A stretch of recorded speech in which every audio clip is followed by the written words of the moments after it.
शेवटच्या क्षणाला नाव बदलायचं तर दुसरे नावाचे जात जरा लक्ष करा. आमचा मित्र एक आहे घेऊन जायला पण पुन्हा काय होतं माहित नाही. त्याच्यामुळे त्यांनी एकदा ती नावं अशा म्हणजे आले पाहिजे.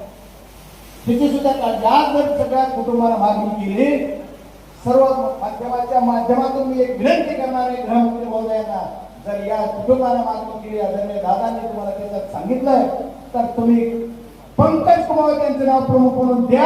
ही सुद्धा बीड जिल्ह्याच्या वतीनं माझी सुद्धा मागणी आहे. आणि मला वाटतं त्यासाठी प्रमुख म्हणून जर ते आले तर दूध का दुधावर पाणी का पाणी होईल. बीड जिल्ह्यातलं सगळंच काही उलट पडेल. आता त्याच्यापेक्षा पुढचं म्हणणं आहे, ह्या एक कुटुंब नाही, जेवढे प्रकरण उघडीक झाले तेवढ्या प्रकरणाची शहानिशा झाली पाहिजे आणि शहानिशा होऊन त्याच्यावर पोलीस दाखल झाले पाहिजे. आता बरेच जण बोलताना बोलले की हा अटक झाला, 5 अटक होतील, पण जिम्मेदारीने सांगतात की कुणालाही अटक झालेली नाही, एकालाही अटक झालेली नाही. कुणीतरी खोटी बातमी मीडियाला चढवत आहे जेणेकरून आपल्या या कार्यक्रमाला घुमजाम करायचे, घुमघाम करायचंय ती पद्धत आहे. एकालाही अटक झाली नाही. आता कोणीतरी मला वाटतं आता नाव घेऊन ही जरा अटक 2-4 अटक झाले, काही अटक झाले नाही आणि पोलीस